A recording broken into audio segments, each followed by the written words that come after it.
So many people tell me that they cannot read music, or they tell me that reading music is the reason why they never learn the piano. Many people claim this statement that they can just not read it, and therefore they just give up and don't try at all ever. But I'm here to tell you that yes, sight reading is hard, but there are ways to make it easier. I think sight reading is hard too. But just don't be one of those people that gives up immediately. Today I'm going to show you some tips that might surprise you on how to really read music a lot faster. And if you'd like more videos on how to go from zero to playing your favorite songs on the piano in months, not years, I highly recommend hitting the bell and the subscribe button because I post new videos every week. And yeah, if you're one of those people that says that they cannot read music and therefore they cannot learn the piano, I highly recommend watching my free training. In this training, I'm going to show you the exact steps that I take my students through that helps them go from zero to playing their favorite songs in months, not years. The link is in the description below. My first tip is to just stop using regular sheet music. What I do when I'm teaching is I actually start my students off by reading lead sheets. So you might be asking, what the heck is a lead sheet? A lead sheet is when we just have the right hand melody and you see these chord symbols right here. That is what our left hand plays.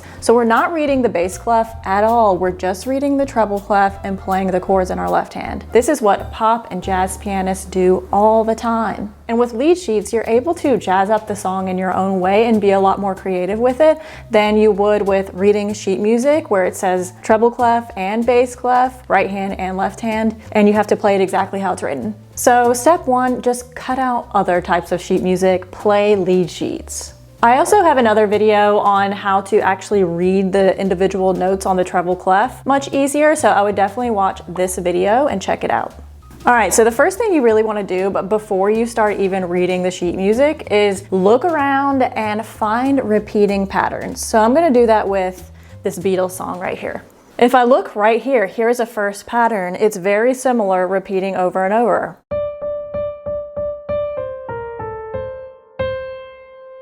And then it's pretty similar here.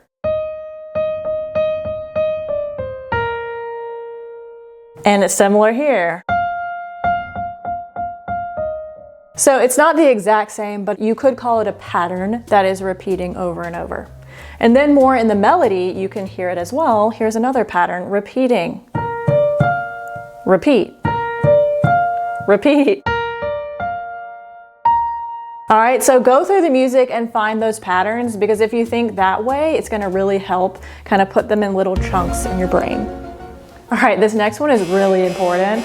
And even if you're advanced, you have to do this. So it's not just a beginner thing. We all go through our music and we think about, okay, where am I going to put my hands? What are the right fingerings? So I'm going to show you an example of how I go through that. So I'm going to start off looking at the very beginning here.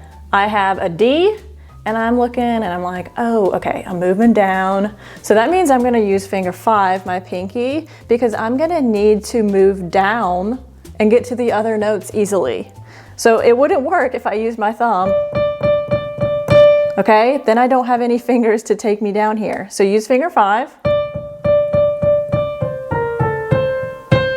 Now I see that I'm gonna need to move up because I'm gonna move up just one note to E flat because I need to get to the other notes, okay? So I'm gonna move up.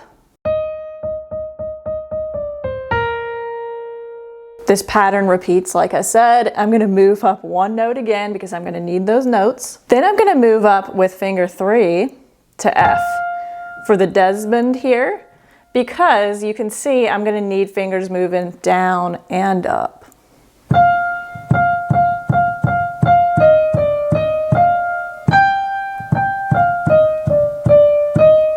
Now you notice, uh-oh, I need to move.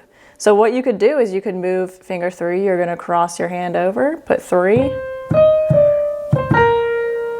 Okay, so when you're picking out the right fingerings, you're just gonna look ahead a little bit and think about where you're gonna need to be so that playing's easier. Think about how many fingers you have and write it in. Write it in. Use a pencil. Pencils are great. Use a pencil, write in the fingerings. Before I share my last tip, let me know in the comments, what is your biggest struggle with reading music? Let me know. My last tip is really huge, and it is learn your chords really dang well. This is gonna help you so much, because not only when you're reading the music and you're thinking about these repeating patterns, you can also read the music and think, oh, I'm just playing a C major chord here, or oh, I'm just playing an A major chord here. That kind of helps you get all those notes in your head a lot faster. So I'll show you an example. Let's say I didn't have a lead sheet, but I wanted to play this song. So I found a different version of this Beatles song, and it's in a different key. But if I look at it, I'm thinking, what chord is this? Ah, this is just D major. And then I can move on to the next one. Okay, I know these notes, that's just A major.